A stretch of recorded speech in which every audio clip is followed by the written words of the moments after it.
Alright guys, we're back at it again. So I got a new box this week. And I'm starting on the first meal in this new box. So this is box 2, meal 1. My last meal from the first box, which is crispy cod tacos, and I'm going to be making that one after this. This roast pork and mashed potato is going to be for my brother and my niece because I have a feeling they're not going to want the cod, and there was only 2 small pieces of cod. So that's definitely a meal that only me and my mom probably will be able to enjoy. Well, I'm going to leave the roast pork and mashed potatoes for them. So we're going to go ahead and get started. Well, just a little bit. The first step was to preheat the oven to 450, which I'm doing right now. I got my water with my salt. That's going to boil soon, hopefully. Warming up my oil.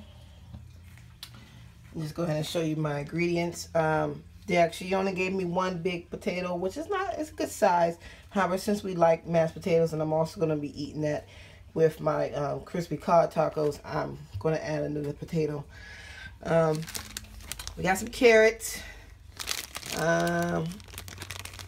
Another vegetable that you don't see too often in our household, but that's going to be something good. We have some collard greens. It's supposed to be like a half a bunch, I believe. It's probably going to be less than that because, you know, I have, well, you don't know, but I have bearded dragons, and I said, oh, let me treat them to some collard greens. So I kind of took a nice big chunk out to give them. Then I have my pork here. It's a nice size, and I think that'd be just enough for my brother and my niece. That's all they really need. So my ingredients, got my olive oil I use. This is the pillar for the carrots. I'm definitely gonna have my seasoned salt, my pepper. I'm going to use ground sage. I also used ground sage when I did the ground pork in another meal. I'm going to use the roasted garlic and herbs. This is only a little bit left of that. I'm going to use that. I'm going to add some Cajun seasoning in it. Just a little kick. Here's are the knickknacks that came with. We got some apple cider vinegar, a pork demi-glaze. I don't know if that's supposed to melt a little bit more, but hopefully it was all in the refrigerator, so hopefully it become an actual glaze before when it comes time to use it. Got some molasses. I'm glad that didn't spill. And then some butter. My butter actually was kind of open, so I was a little concerned about that, but I think it's just because of the fact it just didn't really fit. But everything is here, and it was all in the little knick-knack bag, so everything's fine.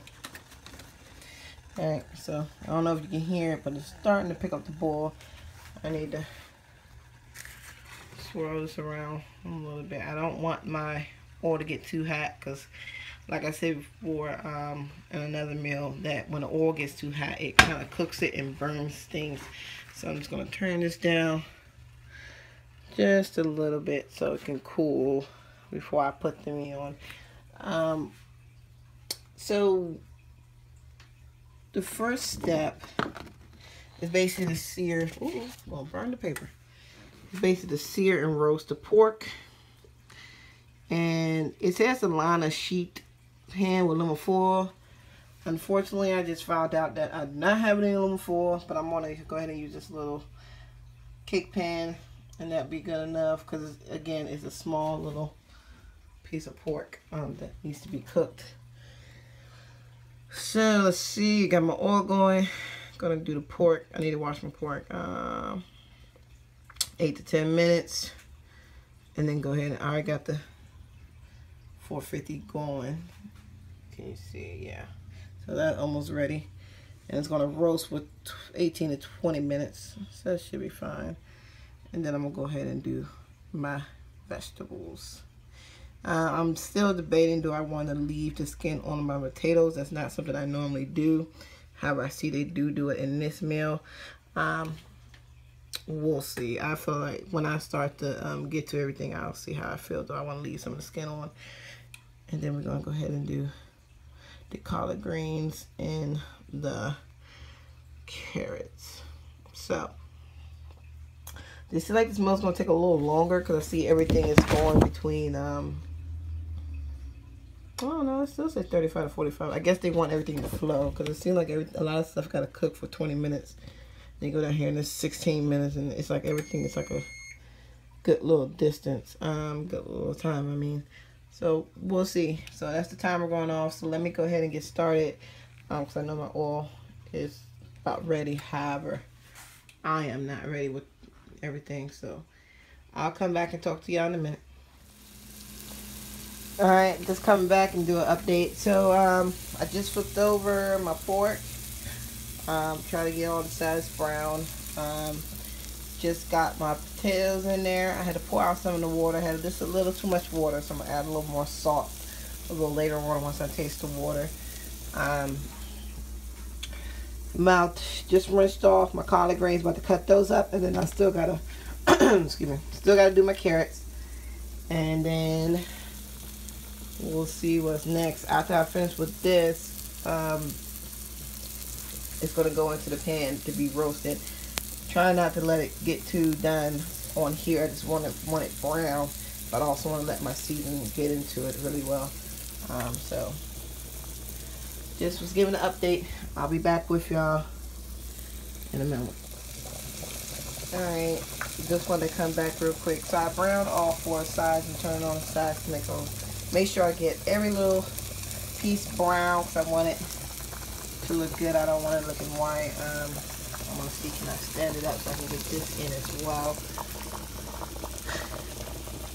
Potatoes still doing good.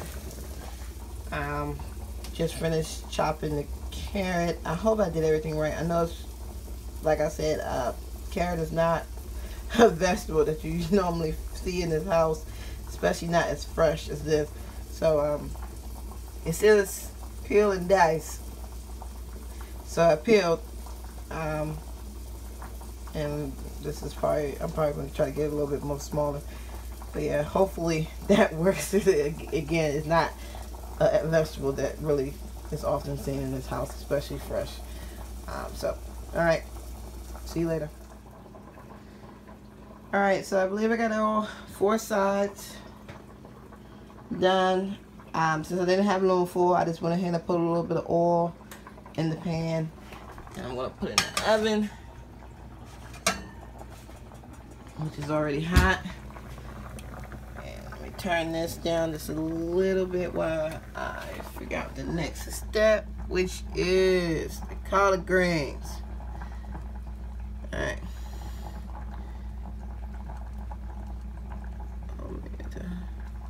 Alright, so right outside.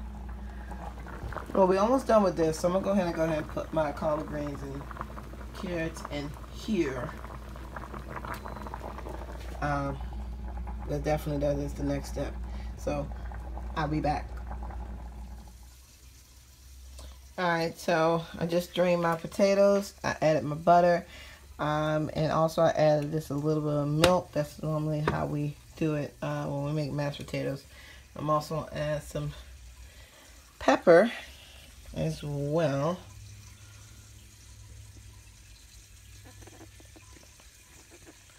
Just to keep things going. So got my collard greens and carrots here. I'm about to add the demi-glaze, vinegar, and molasses, and a little bit of water. And season with salt and pepper, occasionally stirring. So I'm gonna go ahead and I'm gonna do that in a second, but I'm gonna go ahead and start mashing and mixing together. So I'll be back in a second. Alright, so I'm coming back. So I had to add some more butter to my potatoes.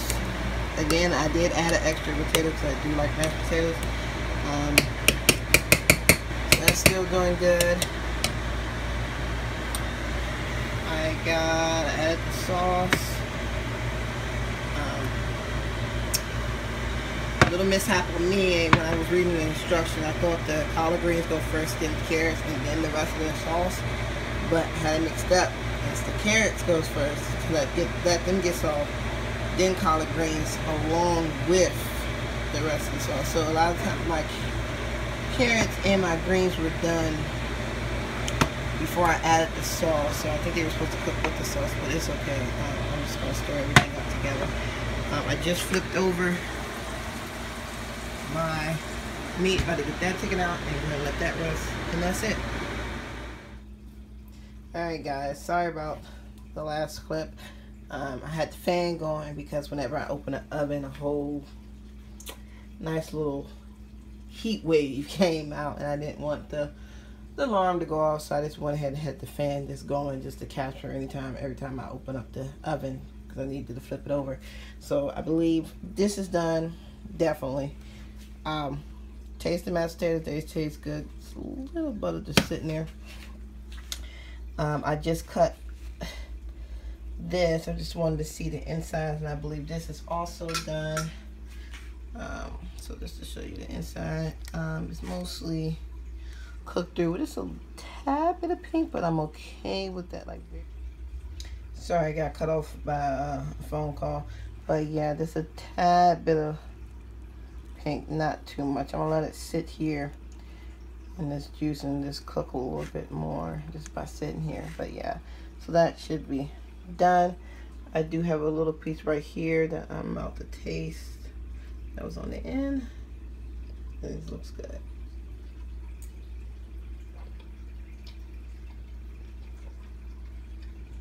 Oh yeah.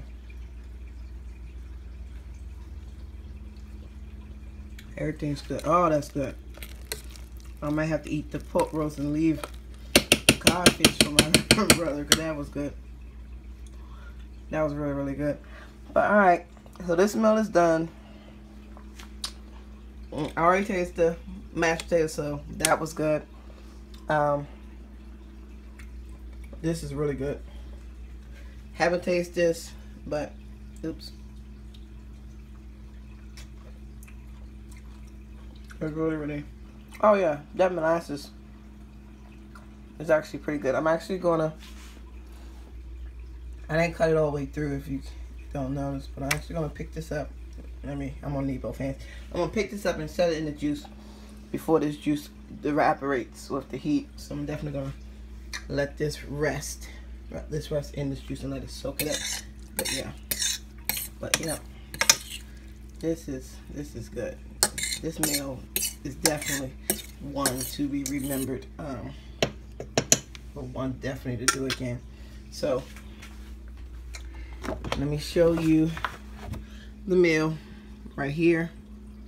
I love that they had this big pork roast, but it really is a little small. So yep, so got that. Got my mashed potatoes. So roast pork with mashed potatoes and collard greens.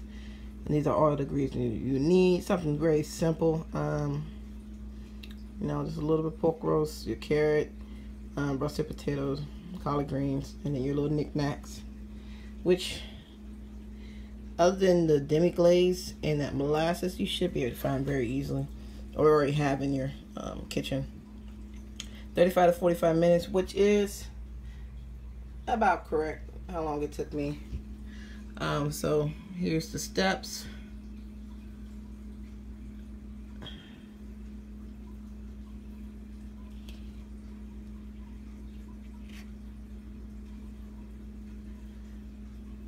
Yeah, so alright, so I got this one done. I'm gonna go ahead and set this aside and on a plate or a plastic container, and I'm gonna go ahead and move on to my codfish, because I do want to make that, because this will not be enough to feed 4 people, as you can see, but it's definitely for the family. Alright, see you in a few.